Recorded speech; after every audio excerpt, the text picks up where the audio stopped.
মায়া নবী বেলালের চেহারা দেখে মায়ায় পড়ে গেছি। রহমতের নবী নিজের পরিচয় তখন বেলালকে দেয় নাই। রহমতের নবী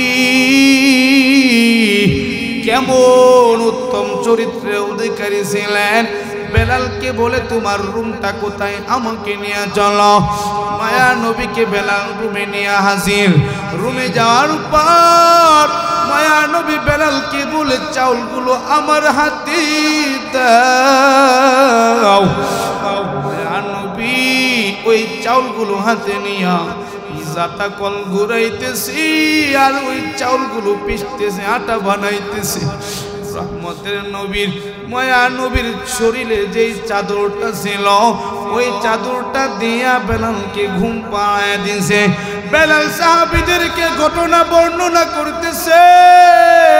বেলাল বলে আমি ওই চাদরটা ফাঁকা করে দূর থেকে আমি মুহাম্মদুর রাসূলুল্লাহকে দেখতেছিলাম। কিছু সময় যাওয়ার পর আমি তাকায় দেখতেছি নবীর শরীরেও আর কুলাইতেছে না। নবী আমার জাতা কলার ঘুরাইতে পারতেছে না, বড় কষ্ট হইতেছে। মায়া নবীর চেহারা মুবারক থেকে ঘাম জোরে জোরে বেবে যেমন ঘাম পড়বে।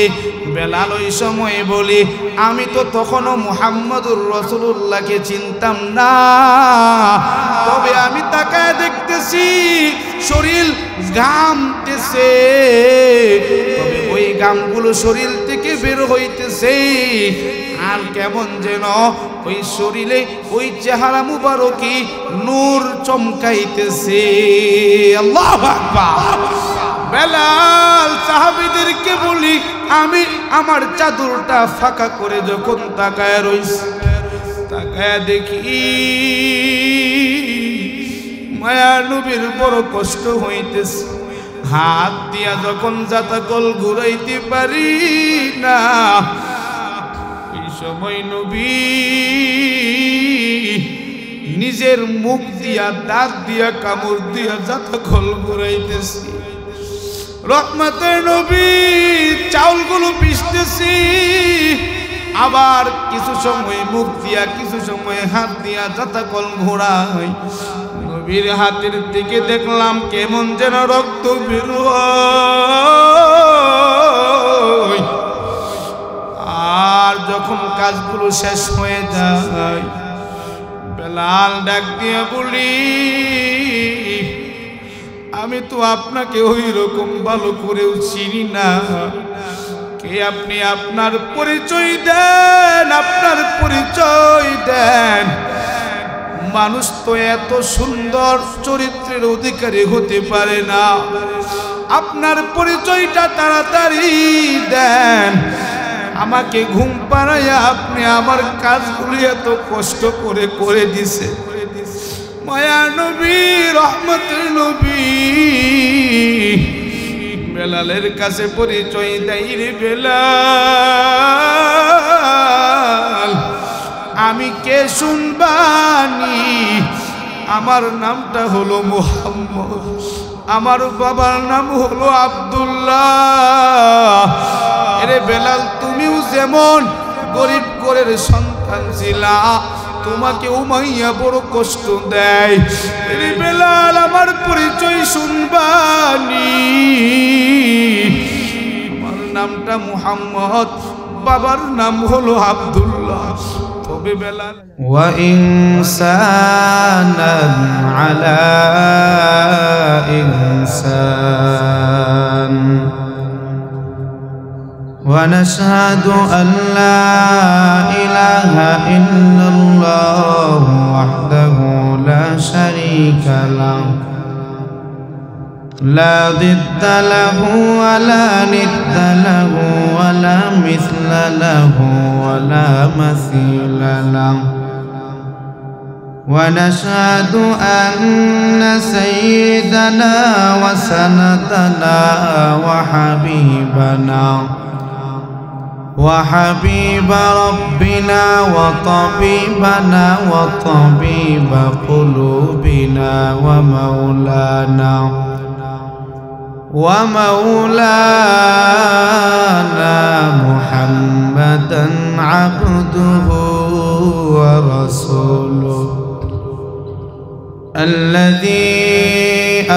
له بالحق بشيرا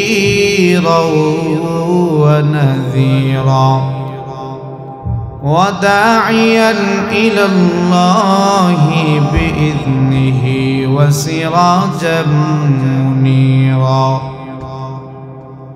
أما بعد فأعوذ بالله من الشيطان الرجيم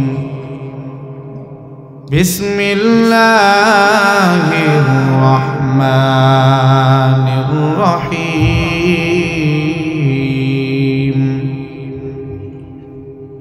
لقد كان لكم في رسول الله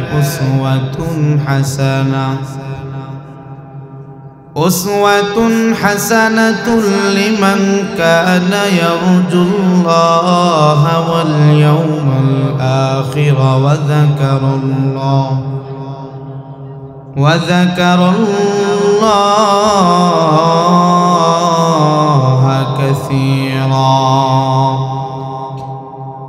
وقال النبي صلى الله عليه وسلم بعثت لأتمم مكارم الأخلاق أو كما قال عليه الصلاة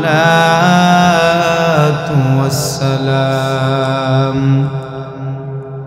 صدق الله مولانا العظيم وصدق رسوله النبي الكريم ونحن على ذلك من الشاهدين والشاكرين والحمد لله رب العالمين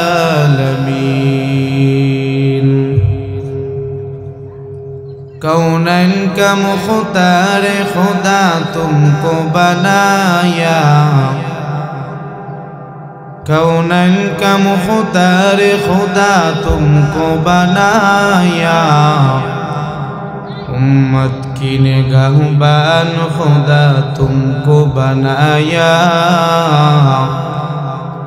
उम्मत की निगाहबान खुदा तुमको बनाया या रब मेरे आँखों में सिमा जाए मदीना या रब मेरे आँखों में सिमा जाए मदीना मुद्दत से मेरे दिल में तमन्नाए मदीना मुद्दत से मेरे दिल में तमन्नाए मदीना সকলে একটু মহব্বতের সাথে জিকির করি লা ইলাহা ইল্লাল্লাহ ইল্লাল্লাহ লা ইলাহা ইল্লাল্লাহ লা ইলাহা ইল্লাল্লাহ সবাই জবান খুলে পড়ি লা ইলাহা ইল্লাল্লাহ লা ইলাহা ইল্লাল্লাহ লা ইলাহা ইল্লাল্লাহ লা ইলাহা ইল্লাল্লাহ বযিকর শহর চেবিনি দর খরুশাস بذكر الشهر تبيني در خروشات ولدانا دری معنا بگوزش نبلبل بر گلش تسبیح خالیز که هر خاری با تسبیحش زبانیست ذکر حق مدغدائي روحي را مرحبا مطئي دلي مجروح را لا إله إلا ইল্লাল্লাহ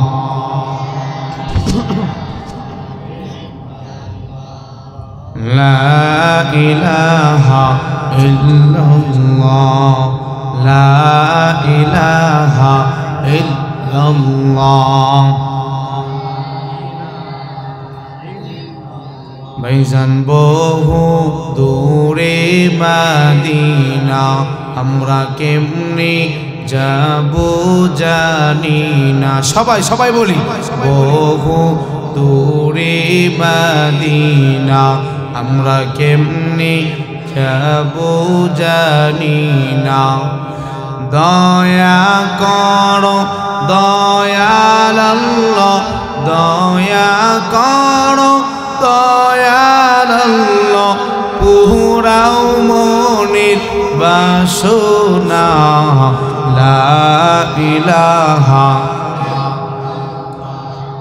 লা ইলাহা ইল্লাল্লাহ লা ইলাহা ইল্লাল্লাহ লা ইলাহা ইল্লাল্লাহ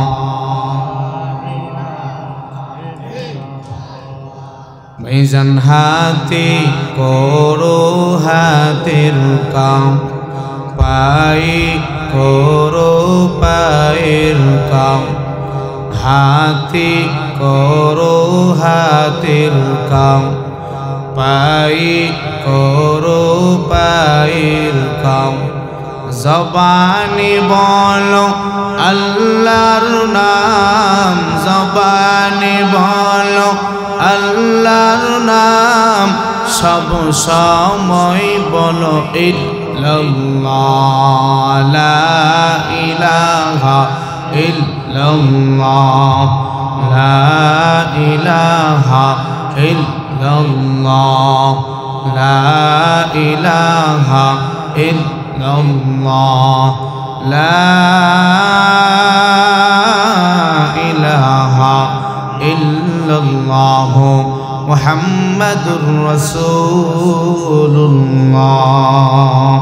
সাল্লাল্লাহু আলাইহি ওয়াসাল্লাম মুছাগড়া উত্তরপাড়া জমির উদ্দিন সরকার জামি মসজিদের উদ্যোগে আয়োজিত সপ্তম বার্ষিক ওয়াজ ও দোয়া মাহফিলের আজকের শ্রদ্ধাভাজন সম্মানিত সভাপতি জনাব আলহাজ মোহাম্মদ রুহুল আমিন সরকার সাহেব সভাপতি অত্র জামি মসজিদ আমরা সকলেই দোয়া করি আল্লাহ তাআলা যেন আমাদের সভাপতি সাহেবের হায়াতি তাইয়্যিবা দান করুক সকলে বলে আমিন আজকের মাহফিলের সম্মানিত সহসভাপতি সাহেব আলহাজ মোহাম্মদ রেজাউল করিম সাহেব আমরা দোয়া করি আল্লাহ তাআলা যেন ওনাকেও সুস্থতার সাথে দীর্ঘ হায়াত দান করেন সকলে বলে আমিন আজকের মাহফিলের প্রধান বক্তা বিশেষ বক্তা সহ প্রধান অতিথি প্রধান মেহমান এবং আমন্ত্রিত অতিথিবৃন্দ সহ মঞ্চে উপস্থিত এবং আমার সামনে উপবিষ্ট আছেন আল্লাহ পাকের আশিকিন জাকিরিন নবী প্রেমিক বান্দারা পর্দার অন্তরালের অবস্থানরত আছেন শ্রদ্ধেয়া সম্মানিতা মা ও বোনেরা আসুন বয়ানের শুরুতেই সকলেই মিলে ওই মহান মালিকের দরবারে শুকর আদায় করি যে আল্লাহ তাআলা আমাদেরকে দুনিয়াবি কাজ থেকে ফারেক করে জান্নাতের বাগানে কোরআনের ময়দানে গুনাহ মাফির মজলিসে কোরআন ও হাদিসের আলোচনা বলবার শুনবার তৌফিক সুযোগ দান করেছেন এই মজলিসে বসার সুযোগ করে দিয়েছেন এই জন্য কারো জবান যেন বন্ধ না থেকে অল্প সময়ে সম্মিলিতভাবে সবাই বলে উঠি আলহামদুলিল্লাহ লক্ষ কোটি দরুদ ও সালাম বর্ষিত হোক বিশ্ব মানবতার মুক্তির দূত আকায়ে নামদার মদিনাহ কা তাজদার ফখরে মওজুদাত সৈয়দুল মুরসালিন খাতামুন নবিয়্যিন হাবিবে কিবরিয়া আশরাফুল আম্বিয়া সৈয়দুল মখলুকাত সৈয়দুল বশর হাবিবে কিবরিয়া শফিউল মুজনিবিন সৈয়দুল মুরসালিন রাহমাতুল লিল আলামিন যেই মহামানব সৃষ্টি না হলে আল্লাহ তাআলা আসমান জমিন চন্দ্র সূর্য কুল কায়নাত গ্রহ নক্ষত্র কিছুই সৃষ্টি করতেন না ওই মহামানব হযরত মুহাম্মদুর রাসূলুল্লাহ চিৎকার করে বলে সাল্লাল্লাহু আলাইহি ওয়াসাল্লাম মুআজ্জাজ মুহতারাম, আমার সামনে সম্মানিত এলাকাবাসী, সম্মানিত উপস্থিতি, যতক্ষণ আলোচনা হবে সবার কাছে একটি উদারতা আহ্বান থাকবে, যতটুকু সময় আলোচনা শুনবো অত্যন্ত মনোযোগের সহিত আলোচনা শুনবো সকলে বলি ইনশাআল্লাহ। কোরআন ও হাদিস থেকে আলোচনা হবে। এখানে যে ব্যক্তি যদি কারো মনোযোগী না থাকে তাহলে কোরআনের সাথে তার বেয়াদবি হবে, রাসূলের এবং আল্লাহর লানত তার উপর থাকবে।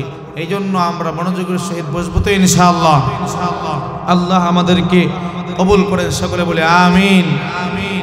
মুআজ্জাজ হাজিরিন, আল্লাহ পাক রব্বুল আলামিন আমাদেরকে এমন একটি সময় দুনিয়াতে পাঠিয়েছেন, এমন একটি সময় এই কিয়ামত পর্যন্ত, এই সময়ে যত বান্দা বান্দি দুনিয়ার জমিনে আগমন করবে, দুনিয়ার জমিনে যারা মুসলমানের ঘরে জন্ম হবে, প্রত্যেকটা উম্মত বড় শ্রেষ্ঠ, বড় ভাগ্যবান উম্মত। জুড়ে বলেন না সুবহানাল্লাহ। খুশি হন নাই মনে হয়? খুশি হয়েছেন সবাই? খুশি হইলে আরেকবার জুড়ে বলেন না সুবহানাল্লাহ। কেননা দুনিয়ার একটা সাধারণ সিস্টেম হলো যে দুনিয়াতে যারা প্রধান থাকে, প্রধান বক্তা বলেন, প্রধান অতিথি বলেন, তারা দুনিয়ার সিস্টেম অনুযায়ী তারা সবার পরে আসে। কথা বলেন ঠিক কিনা? তেমনি ভাবে দুনিয়ার সিস্টেম অনুযায়ী আল্লাহ পাক রব্বুল আলামিন পেয়ারা হাবিব মুহাম্মদুর রাসূলুল্লাহ সাল্লাল্লাহু আলাইহি ওয়াসাল্লামকে দুনিয়াতে 1,24,000 পয়গম্বরের পরে আল্লাহ দুনিয়াতে পাঠাইছেন। এই জন্য আল্লাহ বুঝাইতে চান এই পেয়ারা হাবিব মুহাম্মদুর রাসূলুল্লাহ অন্য নবীর মতো না, উনি হলো সাইয়্যিদুল মুরসালিন, খাতামুন নবিয়্যিন, সমস্ত আম্বিয়া কেরাম, সমস্ত রাসূলদের শ্রেষ্ঠ আমার হাবিব। এই জন্য প্রধান অতিথি বানায়া সবার পরে দুনিয়াতে পাঠাইছি। কন্যা সুবহানাল্লাহ। এবং এই নবীর উম্মত হয়েও যারা কিয়ামত পর্যন্ত আসবে তারাও শ্রেষ্ঠ নবীর শ্রেষ্ঠ উম্মত। জুড়ে বলেন না সুবহানাল্লাহ। তাহলে আজকে আলোচনা হবে ওই মায়ার নবী সাল্লাল্লাহু আলাইহি ওয়াসাল্লাম সম্পর্কে। আমার রাসূল, আমার পেয়ারা হাবিব, আমাদের নবী মুহাম্মদুর রাসূলুল্লাহ সাল্লাল্লাহু আলাইহি ওয়াসাল্লামকে আল্লাহ দুনিয়াতে পাঠাইছেন, যেমন শ্রেষ্ঠ হিসেবে পাঠাইছেন, তেমনি ভাবে অন্য নবীদের উপর আল্লাহ তাআলা যে সমস্ত কিতাবাদি নাজিল করেছিলেন, সমস্ত কিতাব সমূহ থেকে আমার মায়ার নবীর উপর যে কিতাব আল্লাহ নাজিল করেছেন, ওই কিতাবটাও শ্রেষ্ঠ নবীর উপর শ্রেষ্ঠ কিতাব আল কোরআন নাজিল করেছেন। সুবহানাল্লাহ, সুবহানাল্লাহি ওয়া বিহামদিহি।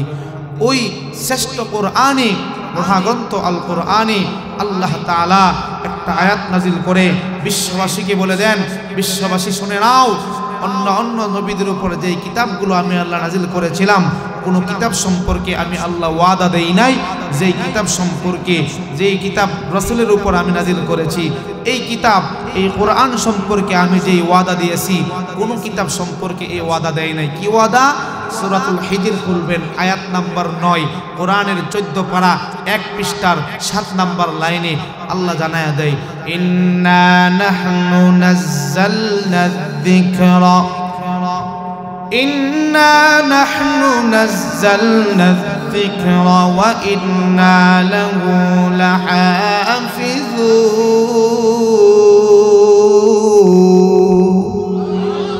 আমার আল্লাহ জানা দেয়, ও দুনিয়াবাসী শুনে নাও, আমি আল্লাহ তাআলা আমার মায়া নবী, আমার হাবিবের উপর যেই কিতাব নাজিল করেছি আল কোরআন, এই কোরআন নাজিল করলাম আমি, এবং এই কোরআনকে দুনিয়াতে হেফাজত করব আমি আল্লাহ। সুবহানাল্লাহ। এই কালামে জিন্দা কোরআনে হাকীম, হিকমতে ও লা ইয়াজালাস্তু কাদিম, জামিউল ইলমি ফিল কোরআনে হাকীম, তাকাসুরাত আনহু ওয়াফহামুর রিজালি, বকা কুরআন কালামুল্লাহ বশুনু, কদিমাস্তু নুঈনু। কন্না আল্লাহু আকবার।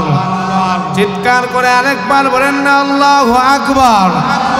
এরে নবীর আশিক উম্মতের দল, গভীর মনোযোগ নিয়ে আমার আব্বাজান, যেহেতু এই কোরআনকে হেফাজতের দায়িত্ব নিয়েছেন আমার আল্লাহ, সুতরাং এই কোরআন এই কিতাবের দাম আছে না নাই? এই কোরআন এই কিতাবে আমার মালিক সরকারে দো আলম নবীর শানে একটা আয়াত নাযিল করলেন, যে আয়াতটা আমি আপনাদের সামনে তেলাওয়াত করে শোনাইলাম। কোরআনের সূরাতুল আহজাব আয়াত নাম্বার 21। কোরআন খুলবেন, 21 পারা বের করবেন, 19 পৃষ্ঠায় যাবেন, 11 নম্বর লাইনে পাবেন। আল্লাহ জানায়া দেয়, লাকাদ কানা লাকুম ফি রাসূলিল্লাহি উসওয়াতুন হাসানাহ। কন্না আল্লাহু আকবার। মুসলমান ভাইরা আমার গভীর মনোযোগ, আমার মুরব্বী আব্বাজানেরা, কলেজার টুকরা যুবক, পর্দার অন্তরালের আম্মাজানেরাও গভীর মনোযোগ। আমার আল্লাহ জানায় দেয়, যেহেতু আমার নবী বড় দামি নবী, আমার পয়গম্বর বড় দামি, ওই পয়গম্বর সম্পর্কে আল্লাহ তাআলা দুনিয়ার মানুষদেরকে জানায় দেয়, ও দুনিয়াবাসী শুনি নাও, দুনিয়ার জমিনে তোমরা যাওয়ার পর, দুনিয়ার জমিনে তোমরা চলতে ফিরতে একটা তোমরা আদর্শ খুঁজবা। দুনিয়ার জমিনে খানা কেমনে খাইবা, কাউকে না কাউকে ফলো করার দরকার আছে। দুনিয়ার জমিনে নামাজ কেমনে পড়বা, রোজা কেমনে রাখবা, হজ কেমনে করবা, ও বান্দা চলাফেরা কেমনে করবা, সংসার কেমনে করবা, সব কিছুর ক্ষেত্রে একটা ফলোয়ার দরকার আছে না নাই? জোরে বলেন। ছোট্ট সময় সন্তানরা মা বাবাকে ফলো করে করে বড় হয়, কথা কোন ঠিক কিনা? বাবাই কেমনে কথা বলে সন্তান তাকায়া দেখি, মা কেমনে কথা বলে সন্তান তাকায়া দেখে, মা কেমনে খাবার খাই, বাবা কেমনে খাবার খাই, সন্তান তাকায়া দেখে, ফলো করে। আমার আল্লাহ জানায়া দেয়, ও বান্দা বান্দিরা, দুনিয়ার জমিনে ফলো করবা, চলাফেরার ক্ষেত্রে ফলো করবা। ফলোয়ার আমি আল্লাহ বানিয়ে দিলাম ফি রাসূলিল্লাহি, আমি আল্লাহ তাআলা আমার প্যারা হাবিব মুহাম্মদুর রাসূলুল্লাহকে দুনিয়াতে পাঠাইলাম। ওই মুহাম্মদুর রাসূলুল্লাহর জিন্দেগির দিকে তাকায় দেখো, তোমার জিন্দেগির পুরা জিন্দেগি চলার ক্ষেত্রে উত্তম আদর্শ তুমি আমাদের নবী মুহাম্মদুর রাসূলুল্লাহর জীবনে পাইবা। সুবহানাল্লাহ। আমার মায়া নবীর জিন্দেগি ছিল উত্তম আদর্শে ভরা, সব কিছুর ক্ষেত্রে নবীর আদর্শ আছে না নাই? বলেন। আমার মায়া নবীর আদর্শে সম্পর্কে, চরিত্র সম্পর্কে আল্লাহ কোরআনে অন্য আয়াত নাজিল করেন, যেই আয়াত যেই প্রশংসা আল্লাহ কোন নবী সম্পর্কে করে নাই, কোন রাসূল সম্পর্কে করে নাই। কোরআনের সূরাতুল কলম, কোরআন শরীফের 29 পারা 3 পৃষ্ঠায় আল্লাহ জানায়া দেয়, ওয়া ইন্নাকা লাআলা খুলুকিন আযীম।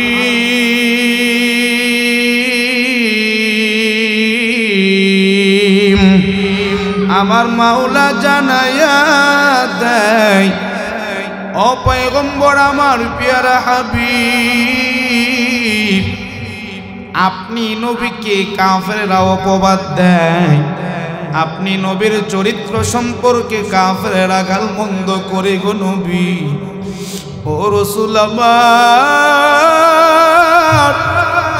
আপনাকে কাফেররা পাগল বলে গালি দেয়, আপনাকে কাফেররা জাদুঘর বলে গালি দেয় গো নবী। কিন্তু নবী মন খারাপ করিয়েন না, মন ভাঙ্গে যায় না গো নবী। কাফেরেরা দুনিয়ার মানুষ যাই কিছু বলুক না কেন, আমি আল্লাহ ঘোষণা দিয়ে দিলাম লাআলা খুলুকিন আযীম। আপনি নবীর চরিত্র হলো মহান চরিত্রের অধিকারী। সুবহানাল্লাহ। আমার মায়া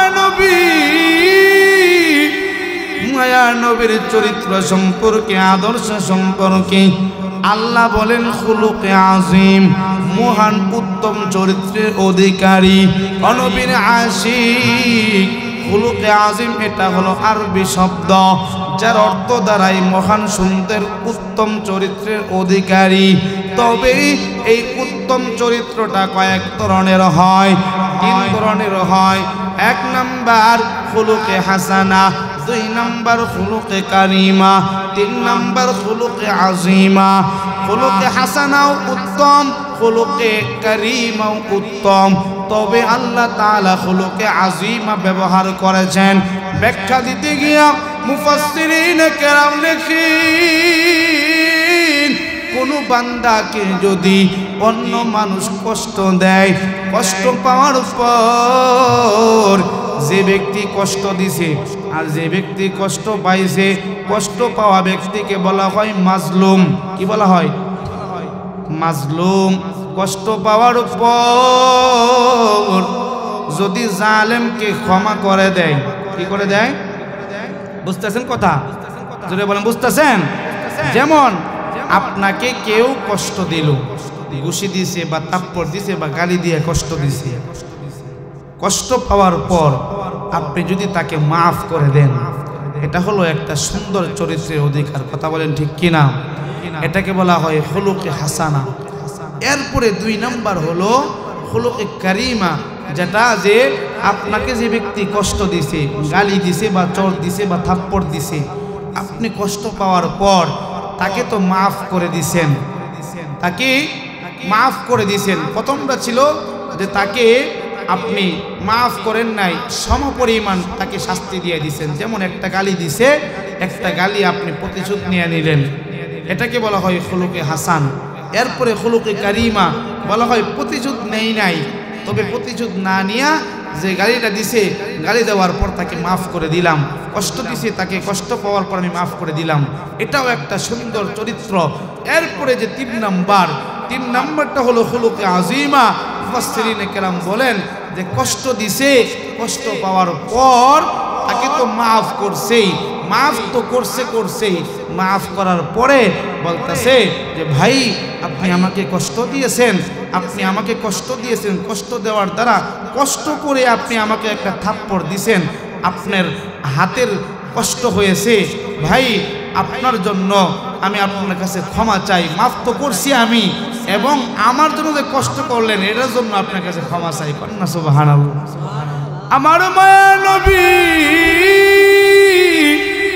এমন এক মহান চরিত্রের অধিকারী ছিলেন, যদি কোনো কাফের নবীকে কষ্ট দেয়, ওই কাফেরকে প্রতিশোধ নেয় নাই, গালিও দেয় নাই, প্রতিশোধও নেয় নাই। মায়া নবী ওই ব্যক্তিকে ডাক দিয়ে বলতেন, ভাই আমাকে গালি দিয়েছেন, আপনি আমাকে গালি দিয়েছেন, আপনাকে মাফ করে দিলাম, তবে যেই মুখটা দিয়ে আপনি আমাকে গালি দিয়েছেন, মুখটা নাড়াইতে হয়েছে, মুখের কষ্ট হয়েছে, এই জন্য ভাই আপনার কাছে ক্ষমা চাই। সুবহানাল্লাহ, কন্যা সুবহানাল্লাহ। কেমন মহান চরিত্রের অধিকারী আমার নবী, মায়া নবী কেমন সুন্দর চরিত্রের অধিকারী, রাহমাতুল লিল আলামিন। যেই মাত্র এলাকায় যখন দাওয়াত, কালিমার দাওয়াত দেওয়া শুরু করে, মায়া নবীর শত্রু হয়ে যায় আপন চাচা, এলাকার মানুষ শত্রু হয়ে যায়, এলাকার মানুষ সবসময় রাসূলকে কষ্ট দেওয়ার জন্য ঘুরত, সুযোগ খুঁজে বেড়াইত। হঠাৎ করে একদিন মায়া নবী খানায় কাবার পাশে মালিকের কুদরতি পায়ে সেজদা দেয়, নামাজ পড়তেছি, সেজদা দিতেছি। সেজদায় গিয়া মায়া নবী যেই মাত্র আল্লাহকে বলে সুবহানা রাব্বি রব্বিয়াল আলা সুবহান রব্বিয়াল আলা রাসূল সেজদা তাসবিহ পড়ে এই দিক দিয়া মক্কার কাফেররা তাকায় দেখে ওই মুহাম্মদ নবী নামাজ পড়তেছে সেজদায় গিয়া তাসবিহ পড়তেছে মায়া নবীর লম্বা সেজদা কাফেররা এই দিক দিয়া গোল মিটিং করে গোল মিটিং করিয়া বলি মুহাম্মদ তো আমাদের হাতের নাগালে থাকে আজকে তো দেখা যায় মুহাম্মদ কাছে আমরা তো সব সময় সুযোগ খুঁজে বেড়াইতাম ওরে আজকে সুবর্ণ সুযোগ এই মুহাম্মদ দেখা যায় সেজদা দিতেছে কে পারবে মুহাম্মদকে আজকে কষ্ট দিবে এক হতভাগা হাত উঠাইছে আমি পারবো বলে কেমনে কষ্ট দিবা বলে ওই যে তাকায়া দেখা যায় উটের নারী বুড়ি পড়ে আছে ওই উটের নারী বুড়িগুলো নিয়া ওই মুহাম্মদের পিঠে রাইখা দিব কাফেরেরা সম্মিলিত ভাবে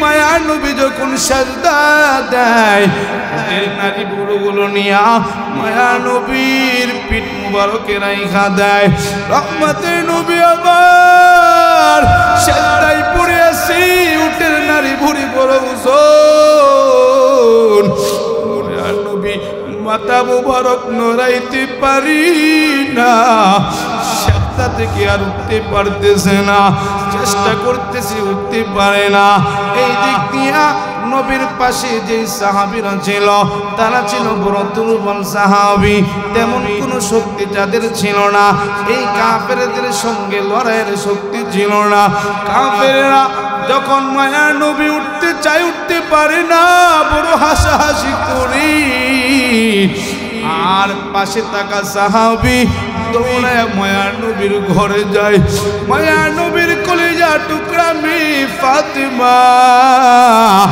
ফাতেমাকে ডাক দিয়া বলি এরে ফাতেমা তাড়াতাড়ি যাও নবী সেজদায় পড়ে আসি মায়া নবীর পিঠ মুবারকে মাথা মুবারকে উটের নারী ভুরু দিয়ে দিয়েছে এরে ফাতেমা দূরে যাও ফাতেমা ঘর থেকে বাবা বাবা বলে চিৎকার করে দৌড়ায় ওইখানে কাবার পাশে ফাতেমা দৌড়ে হাজির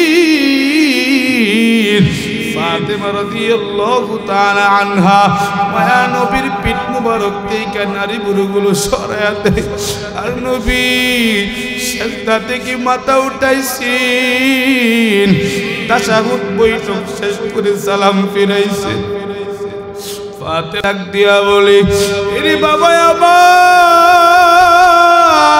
এই এলাকার মানুষ বড় নিষ্ঠুর ও বাবা আপনাকে তারা বড় কষ্ট দেয় গো বাবা ও বাবা আপনি তো আল্লাহর পেয়ারা হাবিব আপনি চাইলেই এই কাফেরদের জন্য বদদুয়া করতে পারেন বাবা আমার দুইটা হাত উঠে আল্লাহর কাছে দোয়া করে দেন এই কাফেরদের যেন আল্লাহ ধ্বংস করে দেয় মায়ার নবী উম্মতের কান্ডারি নবী মুহাম্মদুর রাসূলুল্লাহ উম্মতের জন্য কেমন পাগল ফাতেমার উত্তর শুইনা বলে এরে কলিজার টুকরা সন্তান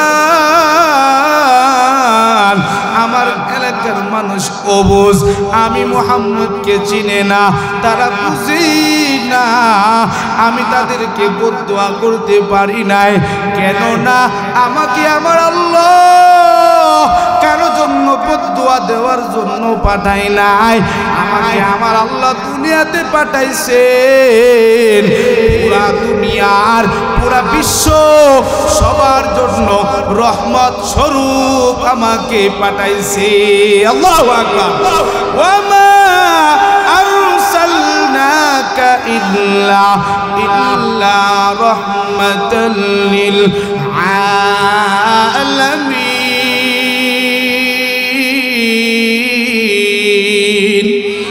जहाँ तक है नबूवियत खुदा का जहाँ तक है रबूबियत खुदा का वहाँ तो कोई नबूवियत मुस्तफा का আমার আল্লাহ জানা দেয় ও নবী আমার আসমান জমিন গ্রহ নক্ষত্র গোটা বিশ্বের মধ্যে যত জগৎ আছে না কেন এমন কোন জগৎ নাই এমন কোন এলাকা নাই এমন কোন স্থান নাই যেখানে আমি আল্লাহর মালিকানা নাই ও নবী আমার যেই স্থানে আমি আল্লাহর মালিকানা থাকবে ওই স্থানে আপনি নবীর রহমত থাকবে না এটা হতে পারে না সুবহান সুবহান এরে নবীর আশিক উম্মতের দল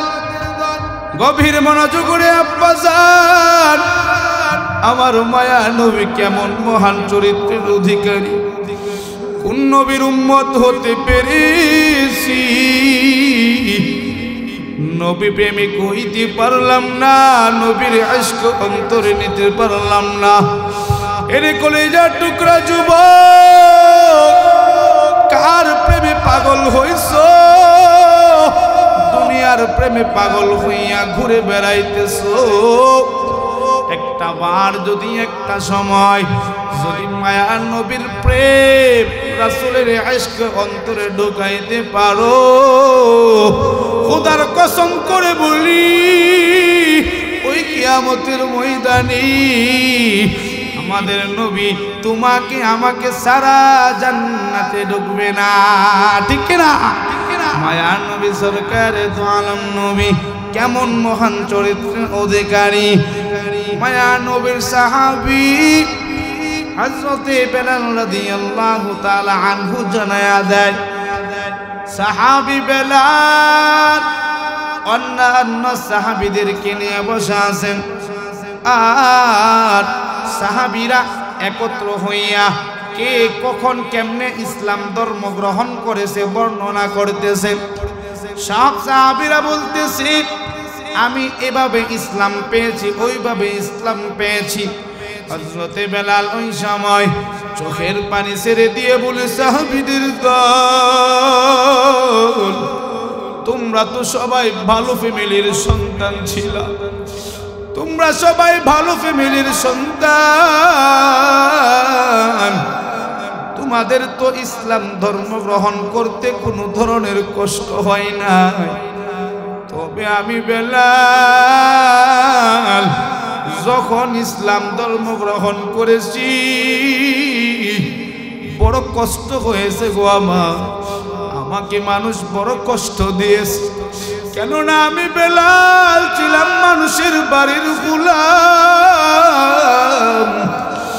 আমার বাবাও ছিল গোলাম আমার বাবাও ছিল মানুষের ঘরের চাকর আমিও গোলামের সন্তান গোলাম ছিলাম ওই উমাইয়ার বাড়িতে আমি বেলাল কাজ করতাম উমাইয়ার বাড়িতে যখন কাজ করি ওই সময় মায়া নবী মুহাম্মদুর রাসূলুল্লাহর কথা শুধু শুনতাম দূর থেকে মানুষের মুখে মুখে শুনতাম তবে রাসূলকে আমি এখনো দেখতে পারি নাই ওই সময় হঠাৎ একদিন আমার মনিব আমার মালিক উমাইয়া হঠাৎ একদিন রাত্রি আমার শরীরে প্রচন্ড জ্বর ওই জ্বরের সময় উমাইয়া আমার রুমে আইসা বলতেছে বেলাল এই যে 15 কেজি চাউল দিলাম তোমাকে এই চাউলগুলি 15-20 কেজি চাউলগুলি তুমি আজকে রাতের মধ্যে জাতা কল দিয়া তুমি পিষে দিবা কাই বানায়া দিবা আটা বানায়া দিবা বেলাল ডাক দিয়ে বলে মুনিব আমার গায়ে ধরে দেখি প্রচন্ড জ্বর ও মালিক আমার আজকে রাত্রে মনে হয় পারবো না মুনিব ডাক দিয়ে বলে বেলাল তোমার কোনো কথা শুনতে চাই না রাত্রি সারা রাত্রি মিলিয়া তুমি এই চালগুলো পিষে তুমি আটা বানাইবা নবীর আয়েশা গভীর মনোযোগ বেলাল তার ইসলাম ধর্ম গ্রহণের কাহিনী শুনাইতেছে বেলাল ডাক দিয়া বলি আমাকে আমার মনিব চাউলগুলো দিয়া বাহিরে চলে যায় আমি প্রচন্ড অসুস্থ শরীরের মধ্যে প্রচন্ড জ্বর তারপরেও আমি চাউলগুলো নিয়ে যখন জাতাকল ঘুরাইতেছি, কয়েক কেজি চাউল জাতাকল দিয়া পিসার পর আর আমার শরীর দিয়ে সম্ভব হয় না। হঠাৎ করে আমি অজ্ঞান হয়ে জমিনে পড়ে গেলাম। সকালবেলা উমাইয়া যখন আমার রুমে প্রবেশ করেছেন, তাকে দেখে আমি ঘুমাই, ডাক দিয়া বলে, বেলাল কেন ঘুমাইতেছো? আমার এই 15 কেজি চাউলগুলো তোমার আটা বানানো হয়েছে নি? বেলাল ডাক দিয়ে বলে, বনি বিশ্বাস যদি না করেন আমার শরীরে ধরে দেখি, আমার শরীরে প্রচন্ড জ্বর। বেলালের কথা ওই কাফের উমাইয়া শুনি নাই, বেলালের কথা না শুনি না উমাইয়া কান ধরিয়া বেলালকে রুম থেকে বের করে দেয়, ওই রাস্তার মধ্যে শুয়া দেয়। বেলাল রাস্তার মধ্যে অসুস্থ শরীর নিয়ে শুয়ে আছে। হঠাৎ করে ওই রাস্তা দিয়ে রহমতের নবী, মায়া নবী হাইটা হাইটা ওই রাস্তা দিয়ে যায়। মায়া নবী তাকায় দেখে রাস্তার কিনারে একটা যুবক শুয়ে রয়েছে, শুয়া শুয়া ঘুমাইতেছে। মায়া নবী সরকারে দো আলম নবী, উম্মতের কান্ডারি নবী বেলালকে ঘুম থেকে জাগ্রত করছে। বেলাল চোখ খুলিয়া চোখের পানি ছেড়ে দিয়ে বলে, কে আপনি? কে আপনার পরিচয়? মায়া নবী ডাক দিয়া বলি, তোমার নাম কি রে যুবক? এই সকাল বেলা কেন এই রাস্তার মধ্যে পড়িয়াছো? বেলাল চোখের পানি ছেড়ে দিয়া বলি, আমার নাম হলো বেলাল, আমি আমার একটা মালিক কাফের উমাইয়ার বাসায় কাজ করি। আমার শরীরে প্রচন্ড জ্বর। রাত্রিবেলা আমার মালিক আমার ঘরে চাউল দিয়েছিল পিষে দেওয়ার জন্য, কিন্তু অসুস্থ থাকার কারণে আমি এই চাউলের কাজগুলো করতে পারি নাই। আমার মনিব আমাকে সকালবেলা ঘর থেকে বের করিয়া রাস্তায় আমাকে শোয়া চলে গেছে। মায়া নবী বেলালের চেহারা দেখে মায়ায় পড়ে গেছি। রহমতের নবী নিজের পরিচয় তখন বেলালকে দেয় নাই। রহমতের নবী কেমন উত্তম চরিত্রের অধিকারী ছিলেন। বেলালকে বলে, তোমার রুমটা কোথায়, আমাকে নিয়ে চলো। মায়া নবীকে বেলাল রুমে নিয়ে হাজির। রুমে যাওয়ার পর মায়া নবী বেলালকে বলে, চাউলগুলো আমার হাতে দাও। মায়া নবী ওই চাউলগুলো হাতে নিয়া জাতাকল ঘুরাইতেছি আর ওই চাউলগুলো পিষতেছে, আটা বানাইতেছে। রহমতের নবীর মায়া নবীর শরীরে যেই চাদরটা ছিল ওই চাদরটা দিয়া বেলালকে ঘুম পাড়ায় দিছে। বেলাল সাহাবীদেরকে ঘটনা বর্ণনা করতেছে। বেলাল বলে, আমি ওই চাদরটা ফাঁকা করে দূর থেকে আমি মুহাম্মদুর রাসূলুল্লাহকে দেখতেছিলাম। কিছু সময় যাওয়ার পর আমি তাকায় দেখতেছি নবীর শরীরেও আর কুলাইতেছে না। নবী আমার জাতাকল আর ঘুরাইতে পারতেছে না, বড় কষ্ট হইতেছে। মায়া নবীর চেহারা মুবারক থেকে ঘাম জোরে জোরে বেবে যেমন ঘাম পড়বে। বেলাল ওই সময় বলে, আমি তো তখনও মুহাম্মদুর রাসূলুল্লাহকে চিনতাম না, তবে আমি তাকায় দেখতেছি শরীর ঘামতেছে, তবে ওই ঘামগুলো শরীর থেকে বের হইতেছে আর কেমন যেন ওই শরীরে ওই চেহারা মুবারকি নূর চমকাইতেছে। আল্লাহু আকবার। বেলাল সাহাবীদেরকে বলি, আমি আমার চাদরটা ফাঁকা করে যখন তাকায় রইছি, তাকায় দেখি মায়া নবীর বড় কষ্ট হইতেছে। হাত দিয়া যখন জাতাকল ঘুরাইতে পারি না, এই সময় নবী নিজের মুখ দিয়া দাঁত দিয়া কামড় দিয়া যাতা খোল ঘুরাইতেছি রহমতের নবী চাউলগুলো পিষতেছি আবার কিছু সময় মুখ দিয়া কিছু সময় হাত দিয়া যাতা কল ঘোরাই নবীর হাতের দিকে দেখলাম কেমন যেন রক্ত বের হয় আর যখন কাজগুলো শেষ হয়ে যায় বেলাল ডাক দিয়ে বলি আমি তো আপনাকে ওই রকম ভালো করেও চিনি না কে আপনি আপনার পরিচয় দেন আপনার পরিচয় দেন মানুষ তো এত সুন্দর চরিত্রের অধিকারী হতে পারে না আপনার পরিচয়টা তাড়াতাড়ি দেন আমাকে ঘুম পাড়াইয়া আপনি আমার কাজগুলি এত কষ্ট করে করে দিছে মায়া নবী রহমতের নবী বেলালের কাছে পরিচয় দেয় রে বেলাল আমি কে শুনবানি আমার নামটা হলো মুহাম্মদ আমার বাবার নাম হলো আব্দুল্লাহ রে বেলাল তুমিও যেমন গরিব ঘরের সন্তান ছিলা তোমাকে উমাইয়া বড় কষ্ট দেয় রে বেলাল আমার পরিচয় শুনবানি আমার নামটা মুহাম্মদ বাবার নাম হলো আব্দুল্লাহ তবে বেলাল আমার তো বাবা নাই রে বেলাল আমার পরিচয় শুনবানি আমার তো মাও নাই মাহারা বাবা হারা এতিম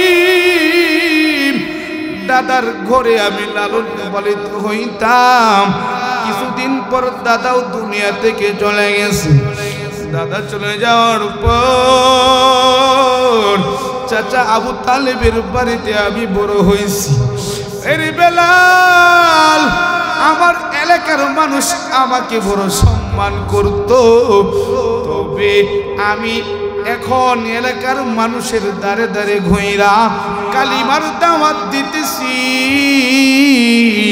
কেননা আল্লাহ তাআলা বলছেন মানুষকে ইসলামের পথে দাওয়াত দেওয়ার জন্য মূর্তি পূজার বিরুদ্ধে কথা বলার জন্য এর বেলাল যেই মাত্র আমি আমার আল্লাহ তাআলার ধর্ম ইসলামের দাওয়াত দেওয়া শুরু করলাম আমার এলাকার মানুষ আমার বড় শত্রু হয়ে গেছে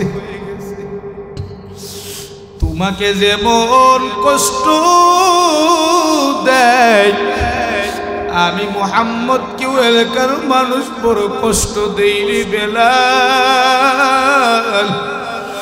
আমি মুহাম্মদ কেউ মানুষ বড় কষ্ট দেয় বেলাল ওই সময় শোয়া থেকে লাফ দিয়া উঠে যায় রাসূলের হাত মুবারক ধরে বলে রাসূল বেয়াদবি মাফ করে দেন আপনি ওই মুহাম্মাদুর রাসূলুল্লাহ যার প্রেমে পাগল হইয়া আমি বেলাল আপনাকে খুঁজে খুঁজে খুঁজে খুঁজে ঘুরতেছি ও মায়ার নবী আপনার জন্য আমি বড় পাগল ও নবী আমার আপনার কথা দূর থেকে শুনেছি ও মায়ার নবী আপনি আমাকে কালিমা পড়া ইসলাম ধর্ম গ্রহণ করায় দিন মায়া নবী বেলালকে কালিমা পড়াইছি এরপরে বেলাল আর নবীর বড় পাগল হয়ে যায় এবার মনিবের বাড়িতে কাজ করে উমাইয়ার বাড়িতে যখন আবারও কাজ করতে যায় হাতে কাজ করে পায়ে কাজ করে আর বেলালের জবানে শুধুমাত্র চালু হয়ে যায় আহাদ আহাদ আহাদ সুবহানাল্লাহ সুবহানাল্লাহ বেলাল আহাদ আহাদ বলে কাজ করে উমাইয়া এবার ডাক দিয়া বলে বেলাল ঘটনাটা বুঝলাম না এতদিন আমার বাড়িতে কাজ করো তোমাকে তো এই শব্দটা বারবার মুখে আনতে দেখি নাই তুমিও কাজ করতেছ আর জবানে সবসময় একটা নাম তোমার বের হয় আহাদ। এই আহাদের অর্থ কি রে বেলাল? কই পাইলা এই নাম? এই নামের মধ্যে আছে কি জানায়া দাও। বেলাল ডাক দিয়ে বলে মুনিব ভালো করে শুনি নাও, তোমরা পূজা করো ওই মাটি দিয়া বানানো মূর্তি, তোমাদের বিশ্বাস হলো এই মূর্তি নাকি তোমাদের বানাইছে। তবে না না না, যেই মালিক আমাকে বানাইছে ওই মালিক তোমাকেও বানাইছে। মানুষের হাতে বানানো মূর্তি কোনদিন মালিক হইতে পারে না, খোদা হইতে পারে না, ঠিক না? কেননা আমাদের মালিক, আমাদের রব, আমাদের খোদা হলেন তিনি। যেই রব আমাদেরকে বানাইছেন, পুরা দুনিয়া বানাইছেন, তিনিই হবে আমাদের রব, তিনিই হলেন খোদা। এরে মনিব শুনে নেন, আমি আহাদ শব্দটা বারবার কেন বলি? এই আহাদ শব্দের অর্থ হলো আমার মালিক আল্লাহু আহাদ। কুল হুয়াল্লাহু আহাদ, আল্লাহু আকবার। কুল হুয়াল্লাহু আহাদ। আমার আল্লাহ, আমার রব, আমার খোদা হলেন তিনি। যেই রব হলেন এক, অদ্বিতীয়, চিরন্তন, চিরঞ্জীব। পুরা দুনিয়া ওই রব সৃষ্টি করেছে, কথা কোন ঠিক কিনা? কাদেরে কুদরতদারি পর কামাল, আনতা রব্বি আনতা হাসবি যুল জালাল, তুহি কাদের জলিলুল্লাহ জাহাদার, তুহি কাদের জলিলুল্লাহ জাহাদার, হর হালে তুহি মেরা নেগাহদার। কন্না আল্লাহু আকবার। কষ্ট হইতেছে, ছেড়ে দিমু। মায়া নবীর শান যতই শুনবেন, রাসূলের কথা যতই শুনবেন, রাসূলের আলোচনা যতই করি তত ভালো লাগে, ইশক বাড়ে, মোহাব্বত বাড়ে, কথা কোন ঠিক কি? কেননা মায়া নবী দুনিয়াতে সাধারণ কোনো মানুষ নয়। যেটা বলতেছিলাম, এত কষ্ট দিয়েছি কাফেরেরা, এত কষ্ট দিয়েছি, মায়া নবী কি এমন সমন হইছি, কষ্ট দিয়া দিয়া একটা এলাকা আটকা দিয়েছেন। রহমতে নবী আম্মা জান আয়েশার ঘরে থাকি, হঠাৎ রহমতের নবীর চোখ বেয়ে বেয়ে পানি পড়ে, রাসূল কান্না করতেছেন। আয়েশা ডাক দিয়ে বলে, নবী হঠাৎ কেন কান্না করি? আপনি নবীর কি মায়ের কথা স্মরণ হয়েছে? নবী আপনার কি বাবার কথা স্মরণ হয়েছে? হঠাৎ এভাবে কেন কান্না করতেছেন গো নবী? ও মায়া নবী, আপনার কান্না আমি আয়েশা সইতে পারি না। মায়া নবী ডাক দিয়ে বলে, আয়েশা শুনো,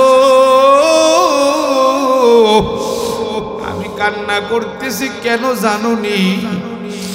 আমার হঠাৎ ওই দিনগুলোর কথা স্মরণ হয়ে গেছে, যেই দিনগুলোতে আমার বাবা ছিল না, আমার মা ছিল না। আমি যখন আমার এলাকার দাঁড়ে দাঁড়ে ঘুরে ঘুরে আমি কালিমার দাওয়াত দিতাম, আমার এলাকাবাসী আমাকে বড় কষ্ট দিয়েছিল। আমাকে এমন সময় হয়েছে, আমার চাচার একটা ঘাঁটি আছে শিহাবে আবু তালেব, ওই শিহাবে আবু তালেবে আমি মুহাম্মদকে এবং আমার সঙ্গীদেরকে ওই ঘাটির মধ্যে আটকায় রাখছিল রে আয়েশা। একদিন, দুই দিন, 3 দিন নয়, 1 সপ্তাহ, 2 সপ্তাহ, 3 সপ্তাহ নয়, 1 মাস, 2 মাস, 3 মাস নয়, পুরা লাগাতার 3টা বছর আমাদেরকে ওই শিয়াবে আবু তালেবের মধ্যে আমাদেরকে আটকায় রাখছিল। এলাকার মানুষের কাছ থেকে বাজার করা বন্ধ ছিল, কেউ আমাদেরকে খাবার দিত না, বাজারও দিত না। ওখানে আমরা থাকতাম, বসবাস করতাম। এমন দিন হয়েছে লাগাতার কয়েকদিন আমরা খানা খাইতে পারতাম না, খাবার পাইতাম না। এমন সময় হয়েছে গাছের ছাল বাল খেয়ে আমরা জীবন পার করতাম।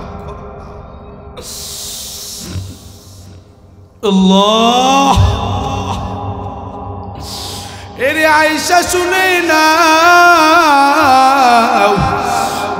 এমন সময় হইতো ওই গাটির মধ্যে গাছের পাতাগুলো, গাছের ছালগুলো খেয়ে খেয়ে আমরা জীবন কাটাইতাম। মায়া নবীকে এত কষ্ট দেওয়ার পর ওই নবী কোনোদিন কোনো কাফেরের জন্য হাত উঠে আল্লাহকে বলে নাই, মালিক এই কাফেরদেরকে ধ্বংস করে দাও বলে নাই। ও নবীর আশিক উম্মতের দল, গভীর মনোযোগ। ওই মায়া নবী যেমন ছিলেন বড় এতিম, ওই মায়া নবীর মতো দুনিয়াতে এই এলাকার মধ্যে এই মজলিসে এতিম আছে না নাই? জোরে বলেন। ওই মায়া নবী ছোট্ট সময় বড় এতিম ছিলেন, সবাই জানে। ছোট্ট বাচ্চারা যখন মাঠে যাইতো, নবী আমার তেমন খেলাধুলা করতেন না, তবে খেলা দেখার জন্য, হাঁটার জন্য বের হইতেন। রাসূল আমাদের খেলা দেখার জন্য, হাঁটার জন্য যখন বাহিরে যাইতেন, সন্ধ্যা সময় হয়ে যাইত। হঠাৎ করে একজন একজন করে সবাইকে নিয়ে, সবার বাবারা নিয়ে যায়। মায়া নবী একদিন মাঠের কিনারায় বাবা বাবা বাবা বলে চিৎকার করে কান্দি। রহমতের নবী বাবার জন্য কান্না করি। হঠাৎ করে রাসূলের মা মাঠের দিকে দৌড়ে যায়, মানুষকে জিজ্ঞাসা করে, তোমরা কি আমার সন্তান মুহাম্মদকে দেখছো? মানুষেরা বলে, তোমার সন্তান মুহাম্মদকে তো ভালো করে চিনি না, তবে আমরা একটা সন্তানকে দেখলাম ওই মাঠের কিনারায় বাবা বাবা বাবা বলে চিৎকার করে কান্না করতেছে। রাসূলের মা দৌড়ে যায়, ও বাবা মুহাম্মদ, আয় আয় আমার বুকে আসো। রাসূল মায়ের কাছে আয়েশা বলতেছে, মা এতদিন আমাকে সান্ত্বনা দিয়েছো রে মা, আর সান্ত্বনা দিও না, সত্য করে বলো আমার বাবা কই, আমার বাবা কই? সকল সন্তানদের বাবা তাদেরকে নিয়ে যাওয়ার জন্য আসে, কুলে নিয়ে যায়, কাঁধে করে নিয়ে যায়, কিন্তু একদিনও আমার বাবাকে পাই না, তুমি আয়েশা নিয়ে যাও। রাসূলের মায়ের চোখে বড় পানি, আর ডাক দিয়ে বলে, সন্তান এতদিন তোমাকে সান্ত্বনা দিয়েছি, তবে এবার আজকে তুমি শুনে নাও, তোমার বাবা আব্দুল্লাহ দুনিয়ার জমিনে নাই। ওই সামদেশে ব্যবসার জন্য গিয়েছিলেন, ওই জায়গায় অসুস্থ হইয়া হঠাৎ করে মারা যায়। এরে মুহাম্মদ, জিন্দেগিতে তুমি বাবা বলে কোনোদিন ডাকতে পারবা না। এরে কলিজার টুকরা যুবক ভাই, আমার মুরব্বী আব্বা জানেরা, ওই মায়া নবীর মতো এতিম সন্তান এই মজলিসে আসো, মনটা কি চাই না ওই বাবার চেহারাটার কথা একটাবার স্মরণ করো? মনটা কি চাই না ওই মায়ের কথা একটাবার স্মরণ করে দেখো? দুনিয়ার জমিনে মা ছিল, আজকে নাই। দুনিয়াতে বাবা ছিল, আজকে নাই। ওই বাবার জন্য, মায়ের জন্য মনটাকে চাই না চোখ দিয়ে 2 ফোঁটা পানি বের করো। কেননা ওই মা এই শীতের রজনীগুলোতে কত কষ্ট করেছে। বিবাহ না করলে মায়ের কষ্ট বুঝতাম না, এখন বিবাহ করেছি। আমার সন্তান যখন রাত্রিবেলা পেশাব করে আমার স্ত্রীকে ভিজাই, আমার স্ত্রী যখন সন্তানের জন্য কষ্ট করি, ওই সময় আমার মায়ের কষ্টের কথা স্মরণ হয়ে যায়। কেননা আমার মাও তো এই স্ত্রীর মতো আমার জন্য বড় কষ্ট করেছে। শীতের রজনীতে কত শতবার মাকে পেশাব করে ভিজাইতাম, কতবার বাবাকে কষ্ট দিয়েছি, কতবার বাবাকে কষ্ট দিয়েছি। আজকে ওই বাবা দুনিয়াতে নাই, মা দুনিয়াতে নাই, বাবার রেখে যাওয়া সম্পদ ভোগ করতেছি, মায়ের রেখে যাওয়া সম্পদগুলো ভোগ করতেছি। আজকে যদি মা দুনিয়াতে বেঁচে থাকতো, মা যদি প্রত্যেক মাসে আপনার কাছে ওষুধ বাবদ কিছু চাইতো, আপনি দিতেননি? কথা কোন? মায়ের ওষুধ বাবদ আপনার মা চাইলে দিতেন। আপনার বাবা যদি আপনার কাছে মাস শেষে কিছু চাইতো, চিকিৎসা বাবদ আপনি প্রতি মাসে দান করতেন। আপনার বাবা যদি আপনার কাছে যে ঘরটা রেখে গেছে, যেই সম্পদ রেখে গেছে, ওই সম্পদ ওই ঘরের যদি ভাড়া চাইতো, আপনি দিতে বাধ্য থাকতেন।